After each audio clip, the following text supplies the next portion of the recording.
Mes chers enfants, ça va, tu vas bien? C'est une nouvelle séance de lecture, les 12 géants bien sûr, c'est toujours le même conte. Alors c'est l'épisode 8, prenez vos manuels, la page 136. D'abord, avant de commencer la lecture de ce texte, on va faire comme d'habitude une petite observation. Alors, que voit-on sur l'illustration les enfants? Alors, ce sont deux fruits. Ce sont deux pommes. Bien. Maintenant, je vous demande de fermer le manuel et d'essayer d'écouter le texte bien et attentivement. D'accord? Alors, je lis. Les 12 géants, l'épisode 8. Octobre met le bâton au milieu des flammes, qui crépitent bruyamment vives et hautes.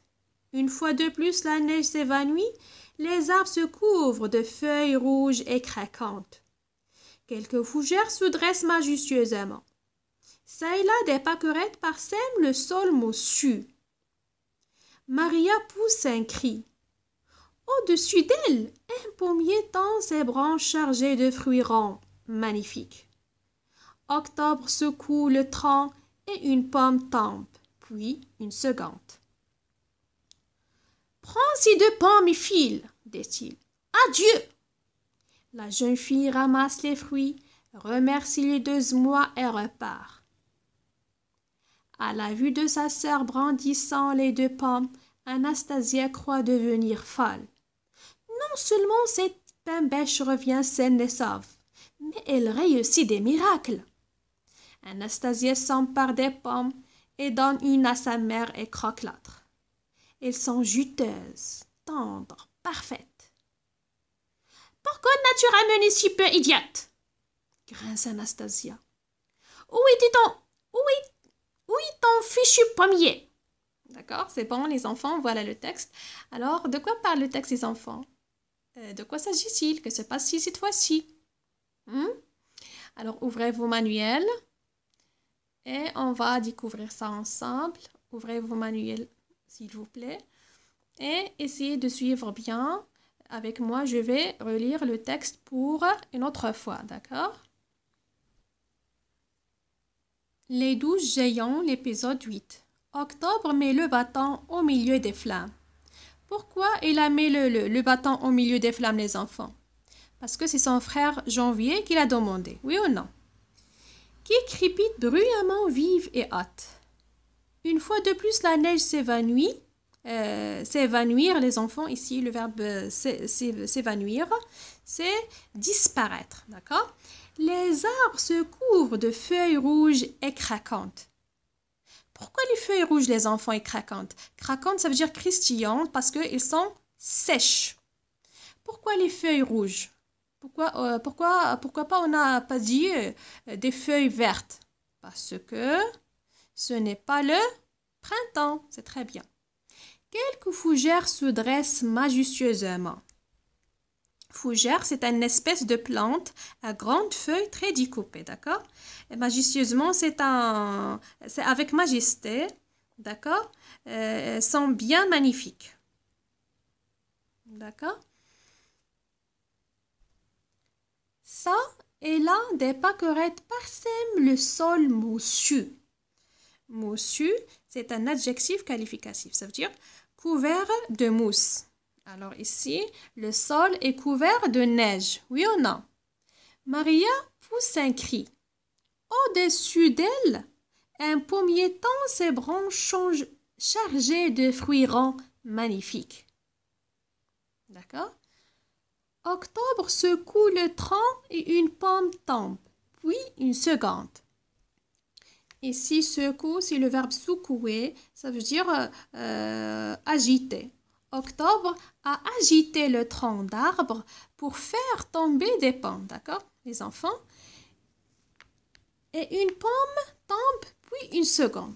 Seulement deux, la première et la seconde. Seulement deux pommes, les enfants. Pourquoi? Pourquoi seulement deux pommes? Puisque les branches sont chargées de fruits. Donc, on va voir par la suite. Prends ces deux pommes et file, dit-il. Adieu. Regardez cette expression, les enfants. Adieu.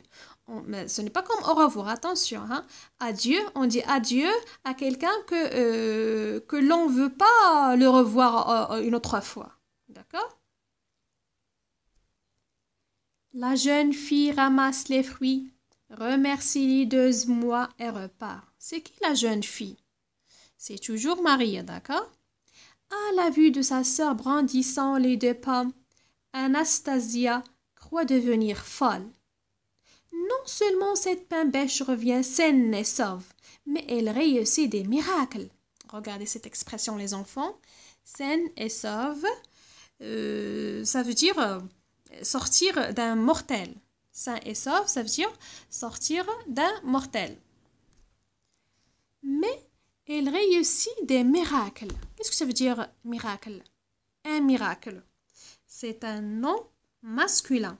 C'est un fait extraordinaire ou bien un fait inexplicable pour la raison humaine. D'accord? C'est quelque chose d'extraordinaire. Miracle. Anastasia s'empare des pommes et donne une à sa mère et croque l'autre. Ils sont juteuses. Regardez. Juteuse ou bien juteux, ça veut dire, c'est un adjectif, c'est qu'il y a beaucoup de jus. Par exemple, on dit un fruit juteux, ça veut dire elle a beaucoup de jus. Elles sont juteuses, tendres, parfaites. Elle, ici les enfants, représente qui? Anastasia et sa mère? Non, elles sont juteuses. Ça veut dire, ce sont les 2 pommes. Bien.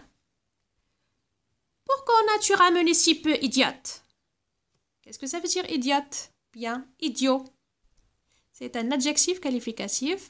C'est quelqu'un qui manque d'intelligence. Grince Anastasia. Où est ton fichu pommier? Fichu, c'est détestable. C'est détestable. Donc, quand vous voyez, Maria repart une autre fois à la forêt pour ramener cette fois-ci des pommes à sa sœur cruelle et méchante, Anastasia bien sûr. Alors, Octobre met son bâton dans le feu et un pommier tend ses branches chargées et pleines de fruits. Bon, on va découvrir plus de détails et d'informations la séance prochaine, Inch'Allah, en répondant aux questions de compréhension. D'accord? Au revoir les enfants.